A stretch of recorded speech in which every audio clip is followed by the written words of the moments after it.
In 2000, the Adventist Church in Ploiești, Romania, cleared 2 rooms to start kindergarten. Now the 2 rooms grew into 2 school buildings that soon will house 200 students. It started when a group of parents and teachers from the church dreamed of a school to provide children a safe environment to grow.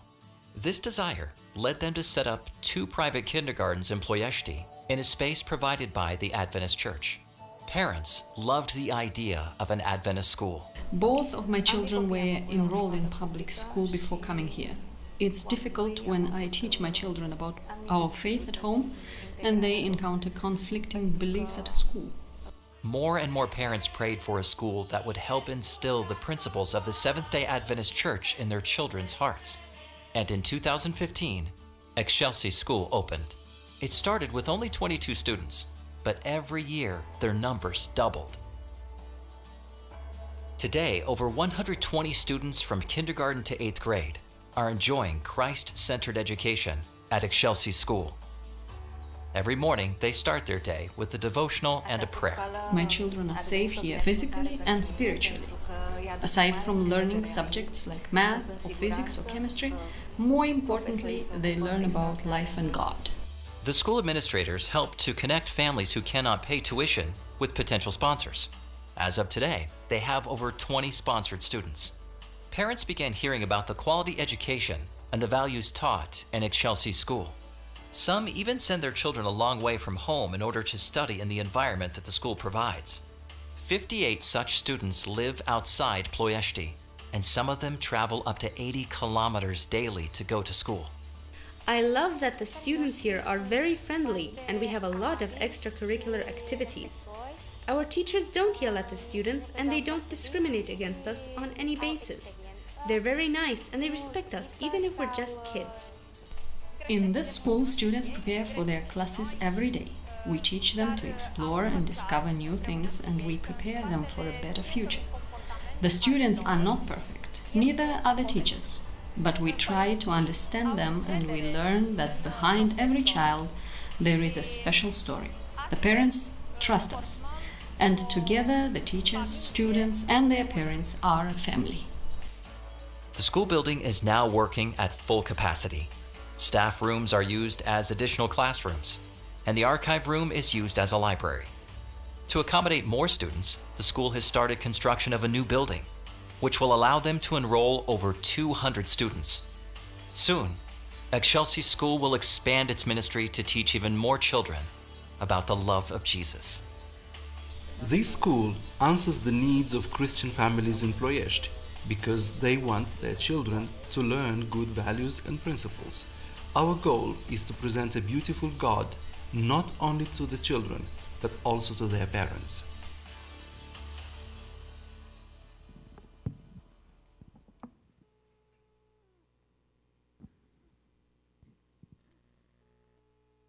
Good morning. We welcome you to the Windsor Seventh-day Adventist Church. Today we're having our services online, and we begin with our Sabbath School time. Feel free to join us. You'll have the ability to look on our website. You'll also be able to send information to us via our YouTube. We're set up so that you can let us know your comments or ask questions, and we'll be having a panel discussion for our Sabbath School this morning. Let's begin as we seek the Lord in prayer. Dear Lord, we thank you for this Sabbath day, a day which you have set aside for us to come aside from our worldly cares and interests and to spend time with you. And despite whatever may happen in the world around us, despite whatever evil Satan may bring against us, he cannot prevent us from worshiping you wherever we may be, or from spending time in prayer, or from singing praises to your name. This morning, Father, as we continue our study of the prophecies which you gave to your servant Daniel, may your Spirit be present. May we achieve a better understanding not only of the prophecies, but also of how you intervene in the affairs of men in a way that leads to our redemption and our salvation. We ask these things in Jesus' name. Amen.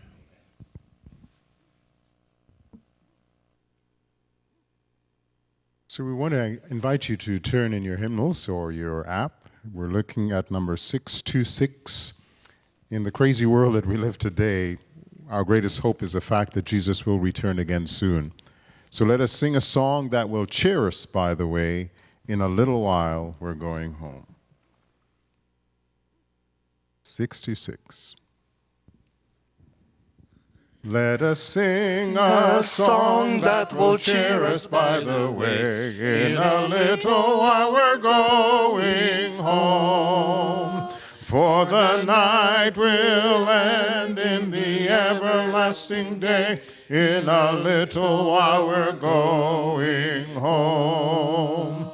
In a little while, in a little while, we shall cross the billows roam. We shall meet at last when the stormy winds are past. In a little while we're going home.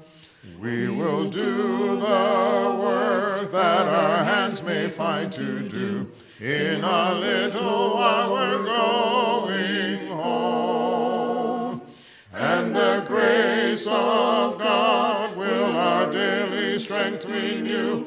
In a little while we're going home. In a little while, in a little while, we shall cross the billows foam. We shall meet at last when the stormy winds are past. In a little while we're going home. We will smooth the path for some weary wayward feet. In a little while we're going home. And their loving hearts spread around their influence sweet. In a little while we're going home. In a little while, in a little while, we shall cross the billows foam. We shall meet at last when the stormy winds are past. In a little while we're going home. There's a rest beyond, there's relief from every care. In a little while we're going home. And no tear shall fall in that city bright and fair. In a little while we're going home. In a little while, in a little while, we shall cross the billows foam. We shall meet at last when the stormy winds are past. In a little while we're going home. Good morning, friends. Some may be wondering why we are studying such a complicated chapter, why we're digging in the prophecies when the whole world is reacting in fear to the pandemic today. But you know, in the years past, I tried to study this chapter many a times, and most times I just threw up my hands in the air and said, I don't get it. I've printed out 6 pages of notes as I literally set on my table all the commentaries I've got in my library. I brought just few here. The latest one from Doukhan, Daniel Decoded, Tim Roosenberg, Islam and Christianity and Prophecy. Of course, the classical Uriah Smith, Daniel and Revelation, one that many Adventists remember from the 80s, God Cares, the volume on Daniel. I even pulled up a Jewish commentary, to read it, you have to go from right to left to get it. And it's interesting, their perspectives on things. And there's more books. And what hit me is this, that in times like these, it's incredible that God look after small details. If God cared that there would be Ptolemy sending Bernice to marry Antioch, that's in his plan. As I look in the future, God cares for today, and he has provided all the details.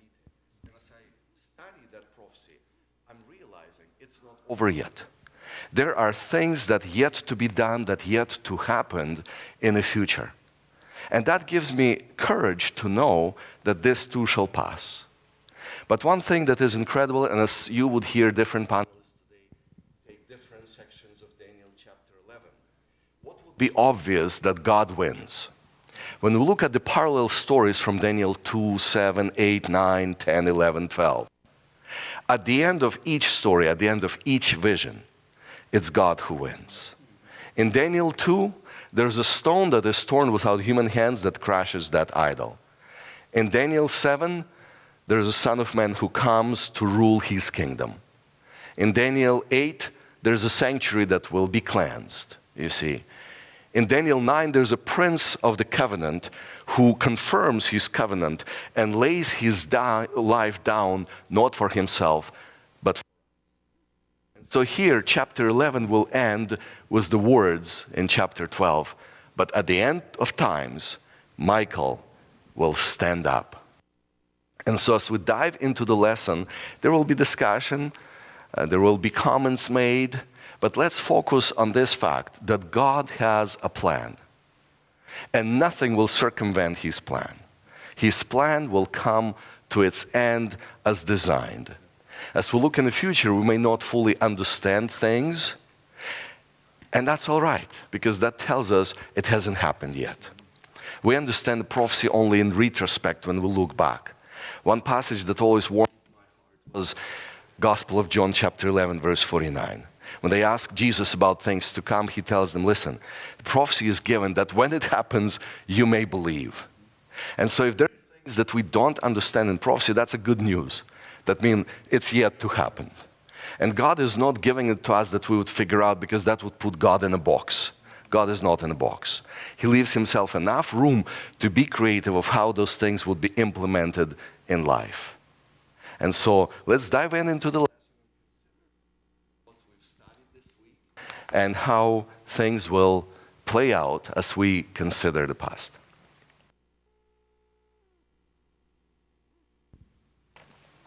Okay. So going on Sunday's lesson talks about the prophecies about Persia and Greece. And so far we see that God's prophecies regarding the four kingdoms, beginning in chapter 2, chapter 7, chapter 8, and chapter 11, they are all consistent. God is talking about the same four kingdoms: kingdom of Babylon, kingdom of Greece, kingdom of Medo-Persia, Greece, and then Rome, and then the 10 kings and so forth. And one of the questions I wanted to ask my fellow members here is that why does God need to give Daniel these same visions regarding the four kingdoms? Why didn't he just tell him one time in Daniel chapter 2 and that was it? Why does he have to repeat it in chapter 7, chapter 8, and then chapter 11? Why is it like that? What do you think? Well, oftentimes you see verily, verily, verily. The repetition helps people to understand and remember. Not only that, but I think it clarifies for us, because we all see things differently, so it's almost as each vision gives a different perspective to the same thing. So we get a clearer understanding, I believe. Mm-hmm. And also, the more times something is repeated in Scripture, I think it gives us a greater sense of how important that aspect is that God is trying to present. Mm-hmm. Yeah, that's true. And specifically in chapter 11, what I've realized that God gives specific details in regards to the rulers and people that will be ruling these kingdoms. So that a person who doesn't believe in the Bible, when they look at history, they can realize and see that the things that happened were already predicted by God in the book of Daniel. And so, and so many people have come to believe God based on the things that they've read in the books of history, when they see that already God already predicted these things in terms of the rise and fall of these kingdoms. So let's read real quick Daniel chapter 11, 1-4, and see what's going on here. Daniel chapter 11, 1-4. It says, "Also I, in the first year of Darius the Mede, even I stood to confirm and to strengthen him. And now will I show thee the truth. Behold, there shall stand up yet 3 kings in Persia, and the 4th shall be far richer than they all. And by his strength through his riches he shall stir up all against the realm of Grecia. And a mighty king shall stand up and shall rule with great dominion, and do according to his will. And when he shall stand up, his kingdom shall be broken, and shall be divided toward the 4 winds of heaven, and none to his prosperity nor according to his dominion which he ruled. For his kingdom shall be plucked up, and shall be plucked up even for others beside this." So at this moment in time when Daniel was given this vision, Babylon was no longer existing. So Daniel was given this vision in regarding to the 3 kings that will rise up and rule over Persia. And we're told that after these 3 kings, there will be a 4th one that will come up, but this 4th king will be richer and stronger than the other 3 kings. And they told us that this 4th king was King Xerxes, who ruled in the times of Esther. He was so rich and he was so strong. Eventually, he went up and attacked Greece. And as we can see, he was overcome. And the mighty general from Greece who reigned after the 4th great king of Persia was Alexander the Great. He almost ruled over the entire world at that time, and we know You're that... running a bit ahead. Okay. I wanted to interrupt for a second. You asked that question, why do we see different perspectives in different chapters? And I thought to myself, could it be that God allows for things to go maybe a bit different than was planned originally, and then he corrects things, you see? Because there are some people who literally put God in a box and make him so predictable, that whole theory of predestination, that it's almost like the whole future is fixed. That rules out the free will and human choice. People don't always act according to God's will.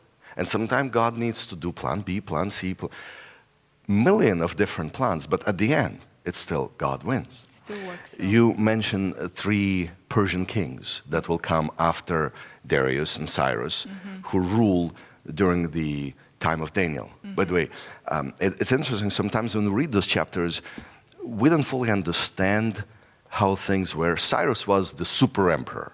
He ran the whole show. But then he appointed local kings over different domains. So Darius was under Cyrus. He was just running Babylonia, right? Now, the 3 kings, even as I look at the lesson, before you jump to Greece, some say, well, the first was false Smerdis, Cambyses, and Darius, right? And then the 4th supposed to be Xerxes, from the story of Esther. But then I read some other newer commentators and say, well, not really, because that first false Smerdis guy, Bardia, he ruled just a couple months. So was he even significant to be mentioned by God? Maybe the first is Cambyses, who was really a great king. He went all the way to Egypt, took their gods and their idols, brought them to Babylonia. Then the second was Darius the Great. And the third was Xerxes of Esther's fame. And here's why. I want you to take a look at verse 2. The 4th that shall grow rich with greater wealth than all will stir up the kingdom of Greece. And that's interesting. It's not a suggestion that he would go against Greece. It's a suggestion that whatever he does will stir up Greece.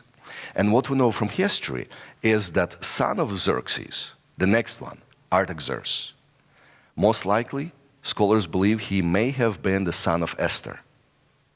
He was wealthier than his father, But instead of going to war with Greece, he used the money to set up Greek cities against each other. During his rule, the Greece was stirred up and everybody was fighting everybody. All the Grecian cities went to war with each other. So he could sit back and relax. Because see, it's his father who suffered some major defeats in battle with Greece. And so he decided to be a bit different. What's interesting that after this, there's a gap. You were about to jump to Alexander the Great, Greece. In history, there's a whole century with another 6, 7 guys ruling. And Bible just skips that, saying, those details are not important. Let's move on to the bigger things, you see. So we may get sometimes stuck on those little historical details and even argue. Churches could be split because one believes that Xerxes, another says, no, it's Artaxerxes. When, how important is that? You know, God just says, this is general picture. This is what would be happening. And then there's a whole gap. And then we move to Greece. So the mighty general that ruled over Greece was Alexander the Great. He almost ruled over the entire world at that time. And we know he really died at a very young age, at age 32. And because he didn't have a successor, his 4 generals ended up taking over the kingdom. So, and when you look in Daniel chapter 8, verses 22, real quick. So you're drawing a parallel now. Yes. Back to chapter 8. Yes, back to chapter 8, verse 21. Here it talks about the wrath God, when God was giving Daniel the same vision, but this time he was using beasts. So in 21 it says, and the wrath God is the king of Greece, and the great horn that is between his eyes is the first king. So there they're referring to Alexander the Great.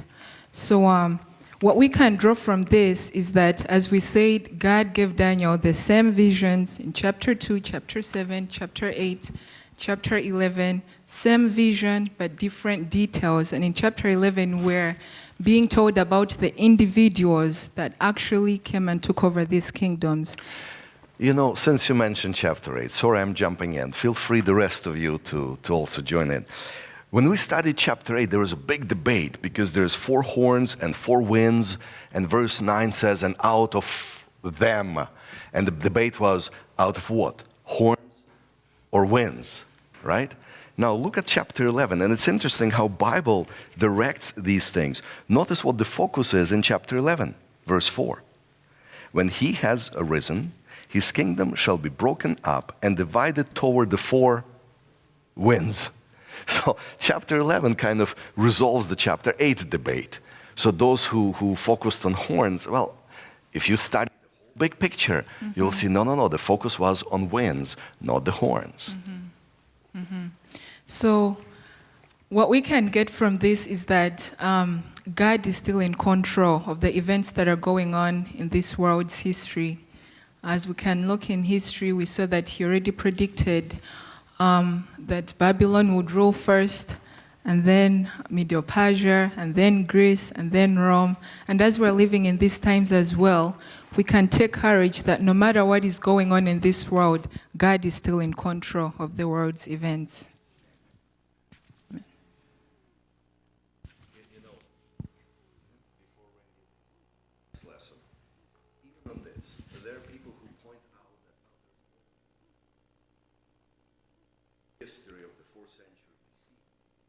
Alexander's empire broke up, there's Antigonus, there's other guys, you know, and so there's like 8 or 12 generals who fought each other. But when you look at this and disappeared, God focuses on the big details, sometimes skipping those little unimportant things. Pastor, you may want to borrow one of these mics. I think your mic keeps cutting out, it seems to me. Oh, just us? Yeah. Okay. Just online, it's you. okay?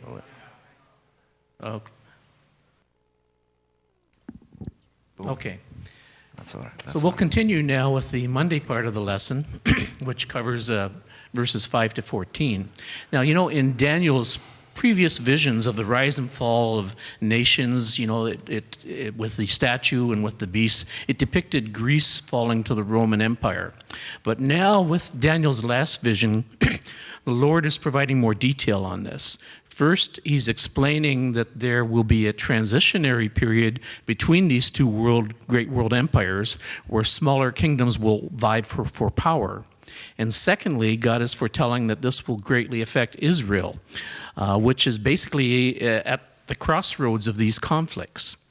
So what happened was that Alexander the Great Empire was divided upon his death primarily between the four generals, as was already mentioned. There was Ptolemy, who took over Egypt and northern Libya. Seleucus had Syria and eastern Turkey and Iraq and Israel primarily. Lysimachus had western Turkey, Romania and Croatia. And Cassander had Greece and Albania and Macedonia.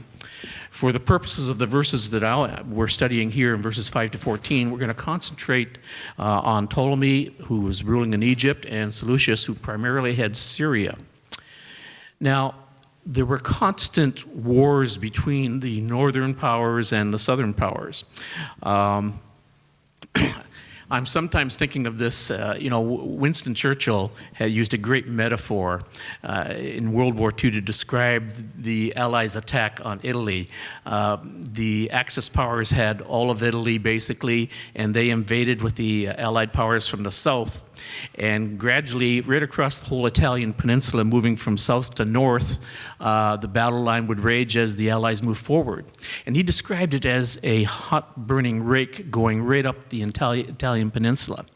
And as I think of these battles that are going back and forth between the northern kingdom, the king of the north, and the king of the south, it's a very similar metaphor. It's like a hot rake moving back and forth through Palestine because they were in the center between these wars constantly. So we're looking at the king of the south, Ptolemy, and the king of the north, Seleucus. And over the years, of course, there were many battles between these two kingdoms. Palestine, as I mentioned, caught in the middle. This was largely due to, also was referred to as the intertestamental period, where God sent no prophets to the nation of Israel. So the only good news for Israel, basically, what he's telling them in this, is there are wars coming, but the only good news is that the Messiah is coming also. So if we're going to start now looking at verse 5 first of all, in the book of Daniel 11. And verse 5 reads, "Also the king of the south shall become strong, as well as one of his princes, and he shall gain power." Sorry, my pages here are stuck together in my Bible. "Power over him and have dominion, his dominion, and shall be a great dominion." Ptolemy established a powerful kingdom in Egypt and the adjacent lands in 320 BC, and it lasted, I think, to about 30 BC. The verse says that there was one of his princes who would rise to an even stronger position, and many historians believe this refers to Seleucus Nicator, who established probably the largest and the most powerful kingdom. Then as we go on to verse 6, it says that in later years, the kingdoms of the south and the north would attempt a union through marriage. And this did actually happen. I don't know, are any of you aware of the events that happened? Mm-hmm. Okay. Your microphone. Yeah. Oh, you're talking about Cleopatra and Ptolemy? No, not yet. No. Oh, no, this is about Berenice. In 252 BC, Berenice, who was the daughter of Ptolemy from the south, it was planned for her to marry Antiochus II from the north as an arranged marriage to try to bring a union between these two great powers. And she brought with her a large dowry. This arranged marriage caused Antiochus to divorce his wife, apparently. Verse 6 tells us that she, Berenice, would not retain the strength, however, of this position of power.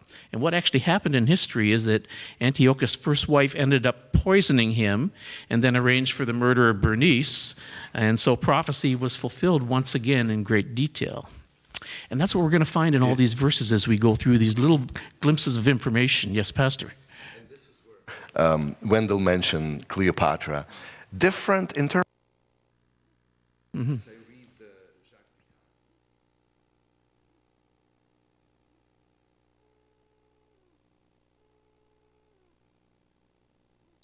one of those four.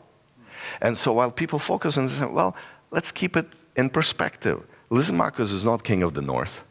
The we're studying is between Syria and Egypt.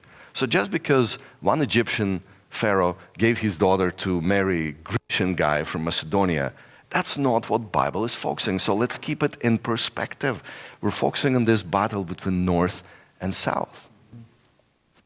Okay. As we move on to verses 7 to 9, these verses actually describe the king of the south invading, the king of the north. And what happened again historically is that Bernice's brother decided to avenge his sister's death, and he raised a huge army to invade the north.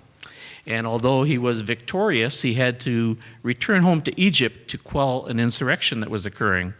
And as he went, he plundered the treasures of the northern kingdom as he withdrew. So again, this is exactly what the Bible is describing would happen in verse 8. As we move on to verse 10, it tells us that the sons of the northern kingdom would be stirred up to create a large army. And this indeed happened too. The two sons of Silicius Callinicus desired to avenge the attack upon their kingdom now, and through some battles and through some treaties and things, they recovered much of their lost territory. And so we see this seesaw action going back and forth, the north invading the south invading the north, and it's just as the Bible is describing in these verses. Verses 11 and 12, it says, "The king of the south moved with choler or anger, and shall come forth and fight." Now, the north was threatening once again to invade the south, so here's Syria threatening to invade Egypt, and so Ptolemy Philopater, who was the king of the south, raised a large army also, and at the battle of Raphaea, Antiochus, who was the king of the north, he was defeated. And so Ptolemy entered Jerusalem, and he wanted apparently to enter the most holy place of the temple. What do you think the Jewish reaction would have been to that? Anybody? No way. No way. They refused. They wouldn't allow him. I don't know for sure why he didn't do it in any case, since he had his army there, but he was refused entry. He went back home. Here's an interesting comment, Randy, as you share about this story. There's also a pattern being set here, because the king of north, Seleucus, Seleucus, as some pronounce, was always religious, pagan, worshiping idols, but religious. Never denied God, false God. But the Ptolemy, Egyptian, had a different attitude. Who's God? Let me look into your most holy place. Defying God. Just like Pharaoh from the Exodus story says, who is God? And so pattern set up, the king of north will be associated with false religion, with a religion that does not really know who God is, but still cares to have God. You see, the false substitute. Whereas south is associated with godlessness, with atheism, with that attitude that I, human, am God. And it's this guy who basically established the cult of worshiping himself as God. Yeah, and we're going to see that identified in later verses also, where it sort of identifies the South as representing atheism, as the pastor mentions. But in any case, Ptolemy went back home. He went to Alexandria in Egypt, and according to historians there, he was so angry with the Jews that he had 50,000 Jews executed in Alexandria. So he fulfilled the prophecy of verse 12 where it says, he shall cast down many 10,000s. We'll just look at the last few verses here. Verse 13, the king of the north shall return with a multitude greater than the former. Well, Antiochus III of the north returned again with an even larger army and set out for Egypt, and he was expecting an easy victory there. And then finally in verse 14, which is maybe a little vague, it uses two interesting phrases. Many shall stand up against the king of the south. And then it says, the robbers of the people shall exalt themselves to establish the vision. Well, many shall stand up against the king of the south. Egypt at that time was disturbed with many of its own internal seditions, for one thing, which might explain that phrase. Robbers of the people, many Bible scholars believe this to be the first intervention by a new rising power, the Romans, coming from what we now know as Italy. So as we look at all these different verses in sequence, we see this seesaw battle going back and forth between the north, and to the southern powers, and this constant aspect of Israel being in the middle between these warring powers over 100 to 200 years. And this is what God was prophesying was going to happen to them. So he was preparing them for this eventuality. And I guess, yes, Jovan.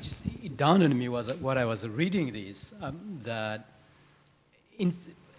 be there back then or now, human beings always long to worship something or someone, because as they fought for which God to worship, but they were worshiping something. And it is the same today. There isn't anybody who does not have something that they worship or someone that they worship.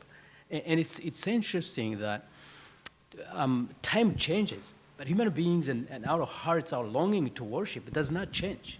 Mm-hmm. You know, before we move forward, it's interesting, in verse 14, you mentioned that there is maybe a hint of new power coming in the scene. Romans, the robbers or breakers of God's people. The emphasis is always on God's people. So even as we study, those who are in the center, who always endure as others are fighting, they're in the middle of it.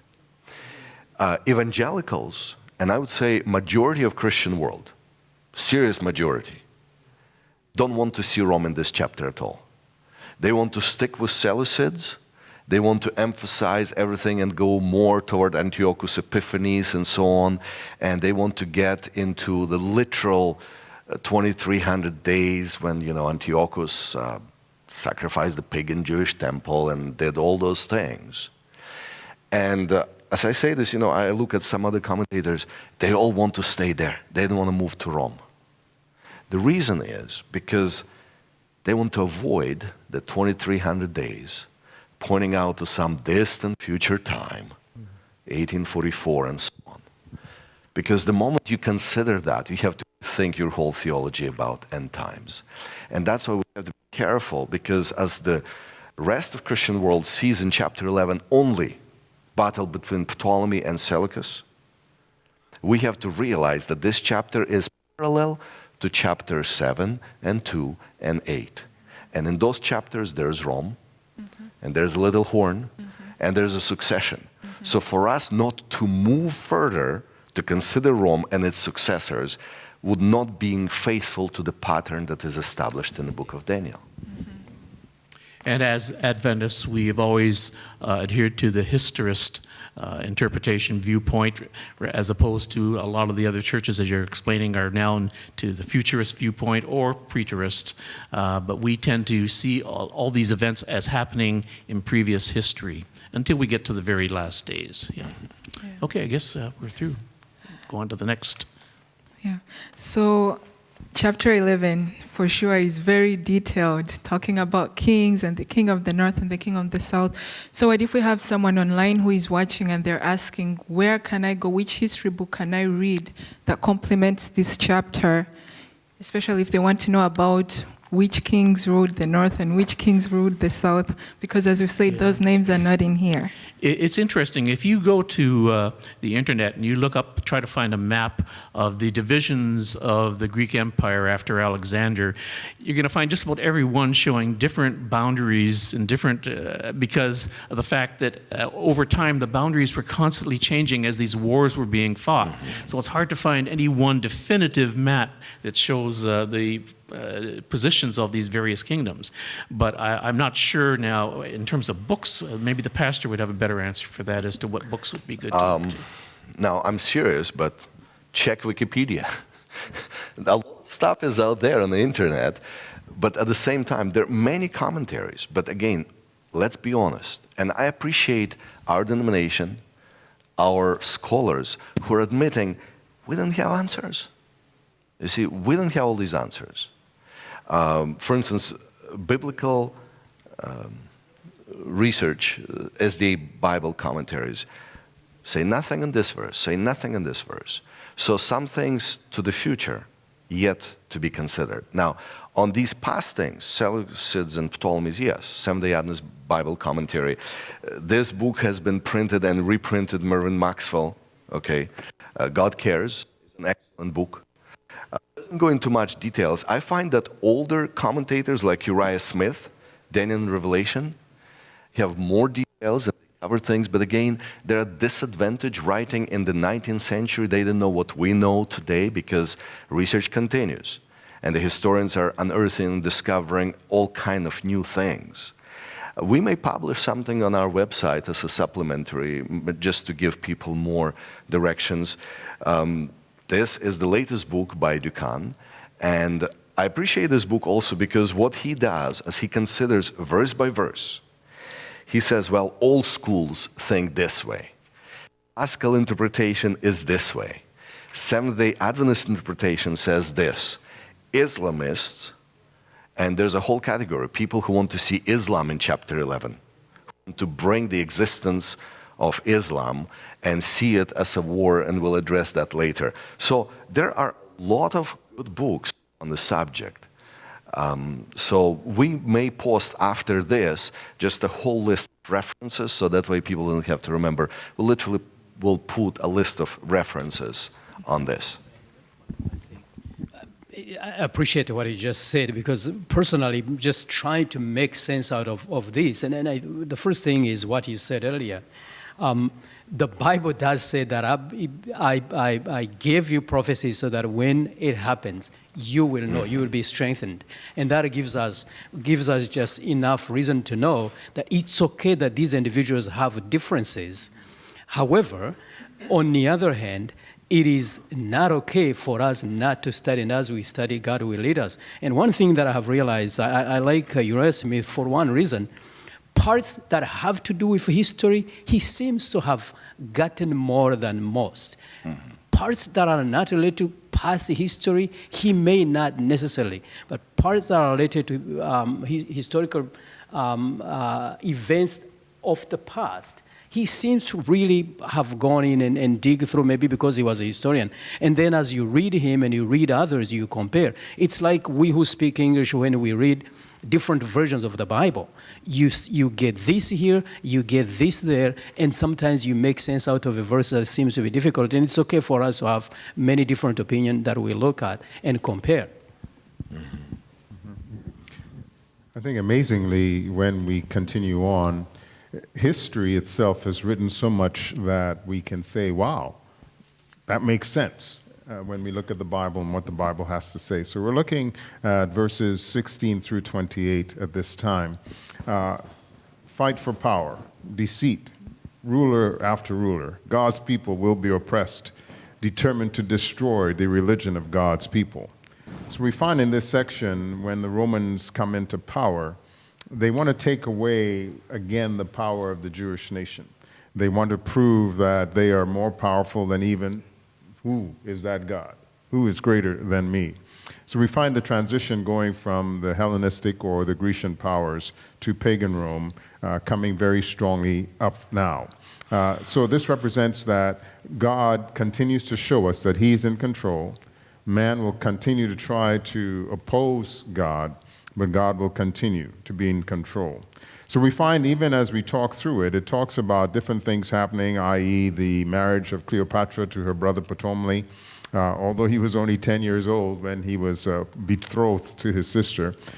We find that even in this, God proves that he is trying to help us understand what's going on, that he will continue to use history to prove his word. If we don't want to believe his word, history helps us to see that as well. So we continue on, and we see then that it comes into the reign of Tiberius. He became the one who created taxes that people seem to enjoy the fact that he gave taxes. The one who imposes taxes must refer to Caesar Augustus. As they chose their names, he was the son of Caesar, believed it, and now he chose his name, and now he becomes Caesar Augustus because of the way he ruled, because of the power that he seemed to have, that the forum gave him that name. So now he is the one who is willing to impose taxes. And these taxes seem to affect everybody, but nobody seems to mind, interestingly enough. And in that, we come to the fact that Jesus Christ is brought to bear in the midst of all of this, because the taxes were given. They had to now come and pay their taxes and show their due.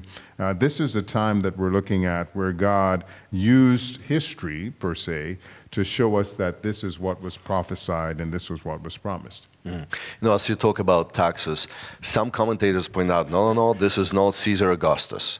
This is back to Seleucus. Okay. Seleucus IV, in order to pay tribute to Romans, had heavy taxes throughout empire. So they want to stick again with Seleucids. There's a problem with that, because when you look historically, since 188 BC, 188 before Christ, Romans basically defeated Seleucids. End of Syrian autonomy. The Seleucid kings had to send their family members as hostage to Rome. And so for us to focus on them as still power is disregarding the big picture. And that's why we move, as you're recommending, to Rome. Because God is focusing on the big stuff happening here. It's interesting too, Wendell, that here we have the prophecy in the Old Testament about the taxation and such, and then we find the fulfillment actually written out in the New Testament, affecting the whole scenario of Christ being born and how he was born. So there's a real cause and effect going on there.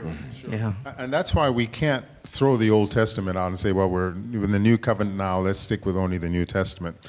We find that the Old Testament does totally help us to understand what's going on in the New Testament as well. Verse 17 is very interesting to me. It says, the king of Syria will plan an expedition using his whole army.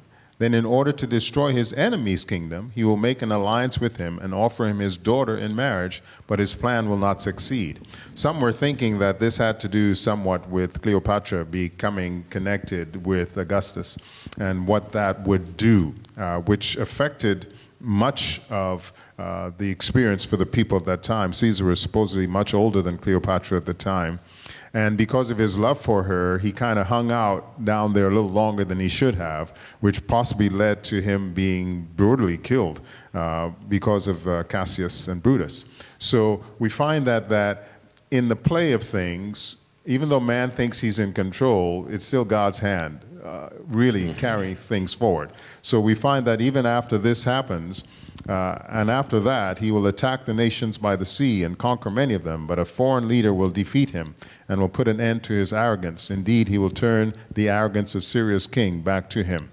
The king will return to the fortresses of his own land, but he will be defeated, and that will be the end of him. So we find now he goes back home thinking, I've got it all together, I'm all set, and now he's brutally murdered. I read something that says, which was very interesting to me, supposedly he was having a discussion with one of his leaders the night before he was killed. And his other leader said to him, what do you think would be the best way to be killed? And he said, suddenly. And exactly what happened to him before noon the next day going at. Pastor, you had something to say? Okay, yeah. So we find that this instance truly clarifies for us that God, again, will continue to be in control. So after he's killed, Octavius's nephew, who was adopted, supposedly illegitimate son, he becomes connected with Mark Antony and Lepidus to avenge the death of Caesar. So it's called, they create this triumvirate, this three of them wanted to have the power to make sure that Caesar's death was justified or revenged, I guess it was. But even again, in the midst of all of this, God had something in store for his people. God had something in store for his children. So in verse 22, we find that anyone who opposes him, even God's high priest, will be swept away and wiped out. So in this, we know that they desecrated the temple. They even built a temple to Jupiter on that spot, just trying to show that, again, they were more powerful than even the God of heaven. But in spite of all that, God continued to show that he was in control. So the Messiah Prince comes at this time during the reign of Tiberius. The reference to Jesus here as a Prince of the Covenant is a powerful marker that helps show us the flow of historical events, again giving readers a powerful evidence of God's amazing foreknowledge. God has been right on all that has come before in these prophecies, so we can trust him for the future as well. You know, this verse 22 is really a linchpin for many commentators, because when you look at that Prince of the Covenant, the same words are used in Daniel chapter 9, verses 25 and 27. You have a prince, Nagid, and you have a covenant, Berit. The same words used there. And so that's why most commentators don't see this as Ananias III murdered by Antiochus, but they see this as reference to Christ, Prince of the Covenant taken out of the way. And so, again, this would take much more study, but there is a chiastic structure which makes this verse, literally, the central verse of this chapter. This whole vision from beginning to the end, the central pivotal point is this verse 22. And I agree with you. I think when you look Take at the it, mic. when you look at it from just using the Bible, referencing each other, there isn't any way of running away from seeing this as representing Christ. So I'm saying if you use only the Bible and there's no Bible in the Bible only and there's no other bias in your head, in my head, that prince is no one else but Christ. Correct. And so it's hard to see how individuals can go and grab someone else and place him there.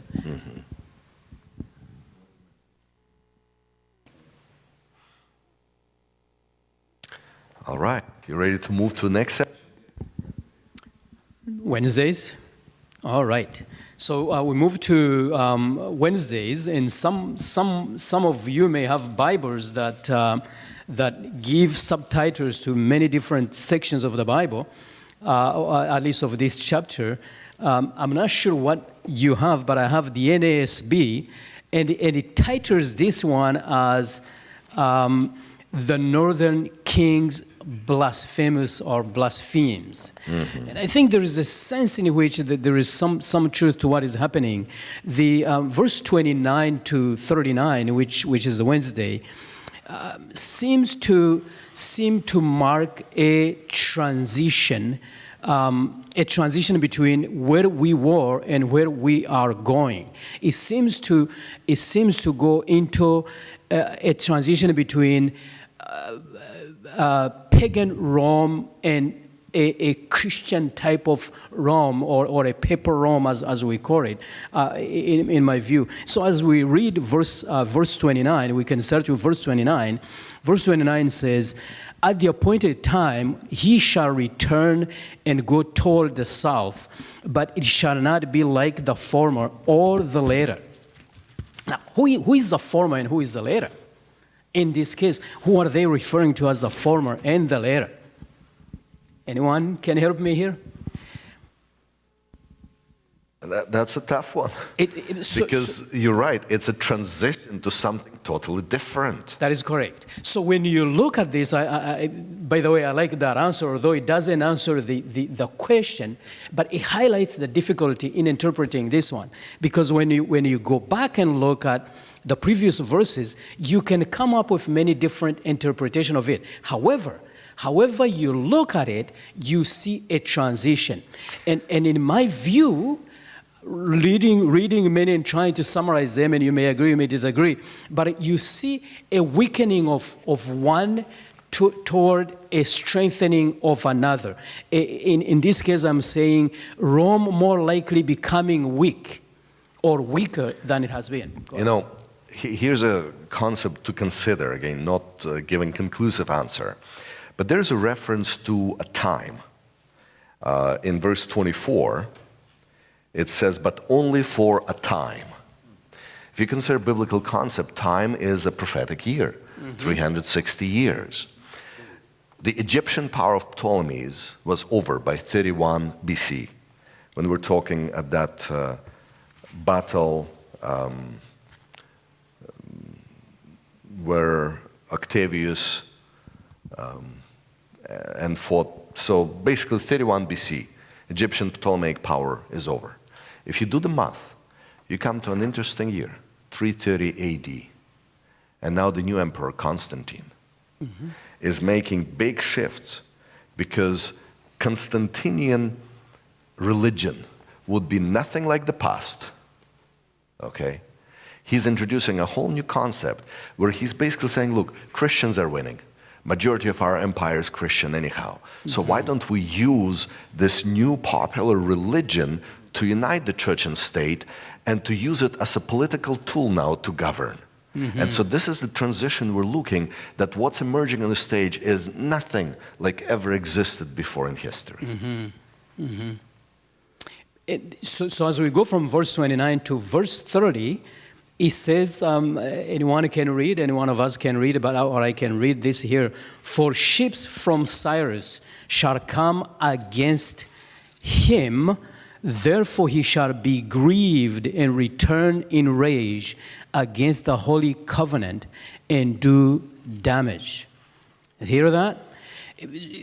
Once again, returning to what I had just said a few seconds ago, one may disagree about the exact meaning of these verses.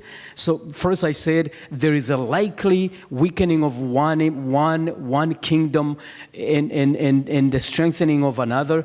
Or to a certain degree, one can also say that conclusively, when you look at the verse preceding these two verses, both the north and south opposes God. It's the degrees to which they've done it. Now, the Bible says, for ships from Cyrus shall come against him. Who is him? This king of the north that we're focusing, Rome. Yep. So in this case, there is a kingdom in north, there's a kingdom in south, and one is opposing another. There is a type of struggle between the two.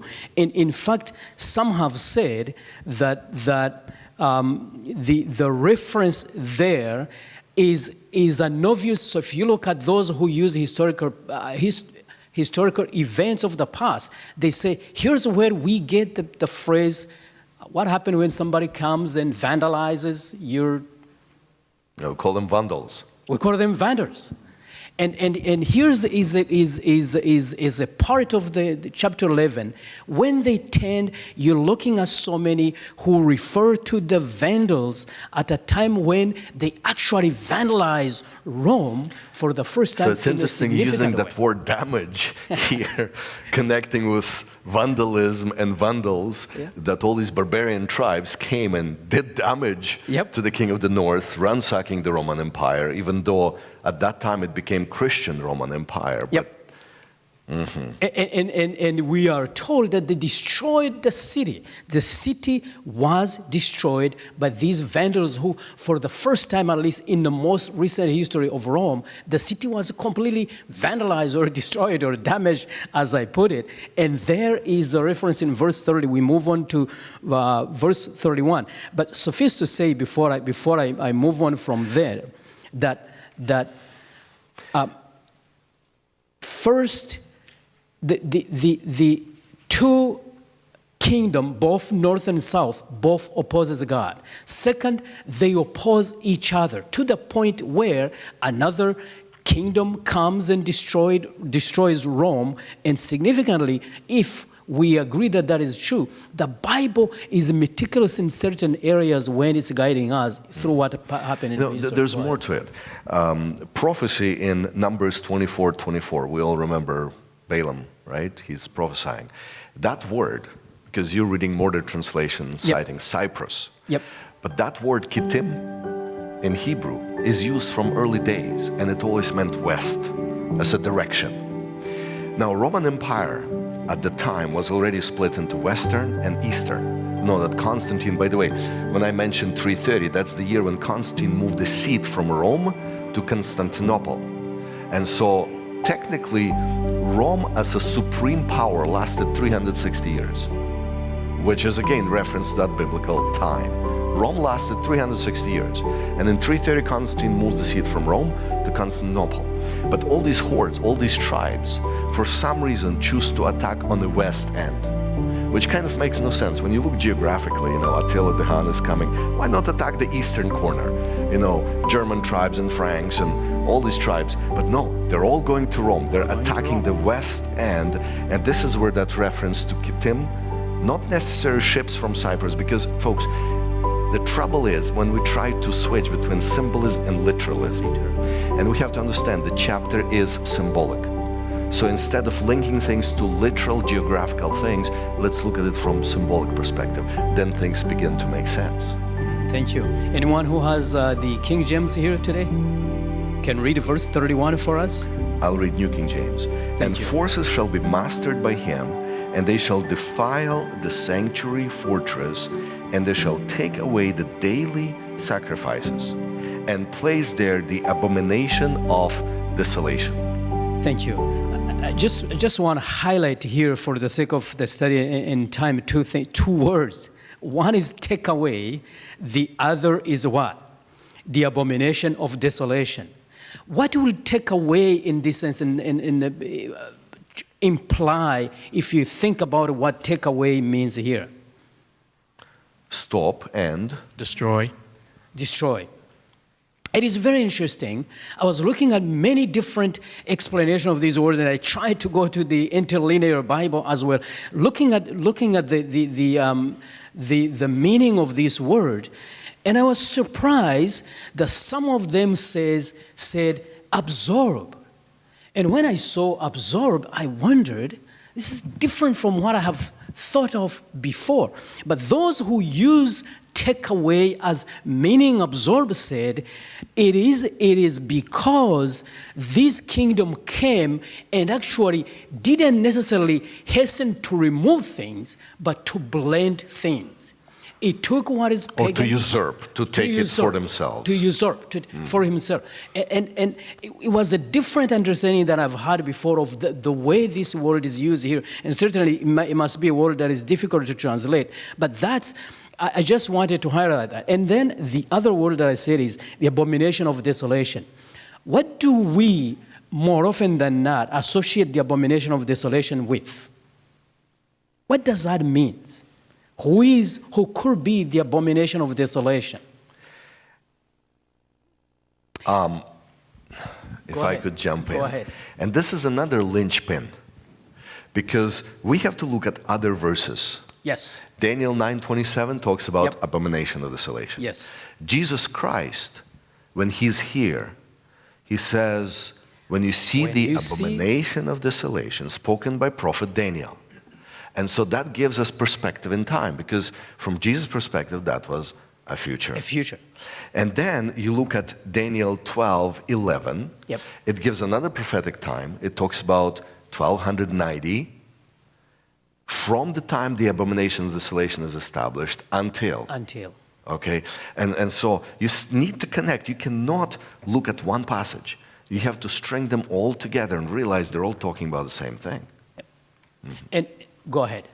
So we have our viewers tuning in and also asking questions, following along with the discussion we're having. One of the questions is, for someone who knows nothing about these topics, why are they important? Maybe you could help them shed some light on that. Yeah. So I can start, and then anyone else can chip in. Why are we studying this topic? Remember how we started at the beginning? What the pastor mentioned? That is in John chapter 11, verse what? 29? 49. Why do we study prophecies? Why do we study them? Go ahead, Wender. No, so when it happens, we'll say, oh. When it happens. And that is why we said, you don't have to feel so terrible that you didn't get it right, although you don't stop studying, because the Bible says, you may not understand it, but finally when it happens, you will know, you will understand. And that is the essence, really, of why we need to study these prophecies, even when we are struggling to grasp it. And by the way, in the Old Testament, the Bible says what? There are things that are revealed, And there are things that are not yet revealed. So the Bible does acknowledge that for us, we may not always grasp at one particular moment everything that we need to grasp, but we keep studying. The Bible says, keep on studying prophecies, for there is a reason for them. When they happen, you will know. They also strengthen our faith in God. Say it again. And they louder. also strengthen our faith in God. When you see that what God predicted has actually happened, it strengthens your faith in Him. Strengthen our faith in Him. In fact, when we have friends who are atheists, who have a hard time believing in God, we tell them what? You can look at fulfilled prophecies and do what? Say, there is a finger of one who knows best and who knows all right in this book. Go ahead, Randy. It also helps us to confirm in our minds that the interpretations that we've applied to things such as the 2300 days and such are indeed correct. If the interpretations we find of some of these detailed events, we can see historical fulfillment of them, then it strengthens our case that perhaps the time prophecies for the future are also correct. That's right. I must bring a correction. Go ahead. Because I mentioned a verse. It's John 14. 29. So you're right, verse 29, but chapter is 14. That's it says, okay. now I have told you before it comes, that when it does come to pass, you may will know. believe. That's the purpose of prophecies, that when it happens, you may believe. So it's important for us to know the prophecies, so our faith would be strengthened. But I would add to this, I really love how this book was titled. Do you see God the title? cares. God cares. Why it's important? Because, friends, ignorance is not bliss. God cares, and because God cares, we ought to care too. So time is almost up. We're going to take a few more minutes to reflect on a few things. And again, this is a big subject. Joan, I'm cutting in here, but verse 31. That is you'll have the final word. That is fine. So I'll just say this. We said verse 29 to 30, some type of military campaign. Verse 31, we see the trampling of salvation or the profaning of the sanctuary. Verse 32 to 35, we see persecution that continues that against God's system and those who are with God. Verse 35 to 39, we see pompous words, self-glorification, blaspheming. And that's the connection to little horn attitude. That's a connection to the little horn. And then we can go verse 40, those are the last ones. But before I go there, friends, even this verse 31, this is where some of our interpreters say, could it be that some of these prophecies have multiple applications? And here's why. When Jesus said to his contemporary, when you see, flee, they understood it literally. So when Titus with the army came against Jerusalem in AD 70, they saw that as abomination of desolation, time to flee, right? But when you look now prophetically, many point out, no, this is talking about the 6th century, beginning of the 1290 and 1260 and other prophetic dates. So could it be that some of these prophecies have multiple applications? And this is where we have to be careful again, not to get too defensive or too positive about my view is the right view. There's a bigger picture to consider. Yeah. So when we look at the last 6 verses, yes, John. Just before the pastor takes on the last verses, I just want to mention one thing because it's a question that always comes up, and maybe we can, as a panel, clarify it. The Bible uses both time of the end, and that's a memory verse, and end time. For me, I've always looked at time of the end as a block of time, as a larger period of time. But end of time tend to be used when it's referring to a point in time. And in this case, in our memory verse 35, it uses time of the end. And maybe we should say here, what is that time of the end? Now, well, we have no time, so I'll say this. As a Seventh-day Adventist and many Protestant churches have had many different interpretations, but we as Seventh-day Adventists, we've looked at this as a time period that ends in 1798. And so for us, when you look at it, it's clear why it ends there, using the connection between all historical event. And that's where our historicity in interpreting some of these and using verses to interpret the verses come in. And so we use time of the end as a block of period, but end of time as a point in period in time. Okay, I'll end there. All right, so I'll use this mic. As we reflect on this, we're wrapping up. You realize how fast the time flew. We've spent an hour, and this is something that we could stay more and talk, because it's very interesting. Now, I appreciate John's comment that when we focus, we should not look at the point in time, but the process. That end is a process. It's a time period. Now, the last 6 verses are the most confusing. From verse 40 to verse 45, they're all kind of interpretations. When I look at Uriah Smith, he lived in the 19th century, the Crimean War, the fight between Turkey and English and French and Russian. So guess what interpretations were? They included those. Some interpreters say, well, no, that's Napoleon Bonaparte, because he was in Egypt. He's the king of the South. Right now, most recently, there's an interesting perspective from Tim Roosenberg, where he suggests, no, this is about Islam. And so his perspective is the king of the South, that's Muslim forces that will go and attack the king of the North, the Europe, and the Christian coalition. And so there's a lot of confusion on this subject, and I'm using this word purposely.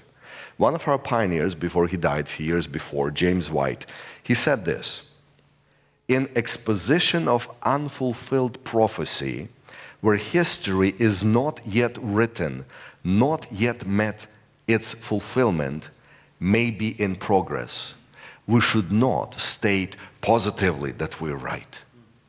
And that's why I invite you folks, things are yet to happen. We don't fully understand. Let's seek God that would be so connected to Him, that He would give us spiritual discernment, that when we see things unfolding around us, we'd be able to know where God's hand is in it. And so instead of speculating and trying to suggest things, I'm not mentioning any names, but I remember one TV evangelist who recently passed away. His programs were always the newspaper and the latest articles and titles. That's not how you interpret prophecy. You need to connect all these things. Notice we didn't even mention Book of Revelation. But Daniel 11, the volume 2 of Daniel is John's vision, Book of Revelation. We have to connect these books together and understand the big picture of God working in our lives. What you said just touched me. I was looking up all statement that Ellen White may have had regarding chapter 11 of Daniel, and I come across one. Here's how she put it, and that just is brought up by what the pastor said. The word is, this is volume 9 of Testimonies, page 14. But here's what she, the world is stirred, this is S-T-I-R-R-E-D, cannot pronounce it, with the spirit of war, W-A-R. The prophecy of the 11th chapter of Daniel has nearly reached its complete fulfillment. Soon the scenes of trouble spoken of in the prophecies will take place. Ellen White seems to imply that part of this chapter has been fulfilled, but there may be something that is not. Right? At least when I read it, it's very interesting that she highlights the fact that it has. Friends, when this is all over, we're going to offer a special seminar where we would have an opportunity to look in details with PowerPoint into these things, because there's so many interesting details that we cannot even finish covering here. So thank you for joining us online, for being part of the audience. And we do have some audience here. We're keeping social distancing here, more than 6 feet apart. But it's good to have some folks in here too. And as we come to wrap this lesson, let's have a word of prayer as we reflect on what we studied, that God would lead and guide us to better understanding. Okay, let us pray. Father in heaven, thank you so much for your goodness, kindness, and mercy. Thank you for keeping us safe throughout the week. Please be with those who are sick. We pray that you may please heal them, and thank you for bringing us here to worship you. Be with those who are worshiping separately in their homes and all over the world. Fill us with your Holy Spirit and give us the strength and time to study more of these prophecies so that we can be drawn closer to you. Continue to be with us today. In Jesus' name we pray. Amen. We'll take 15 minutes break as we transition to our worship hour broadcast.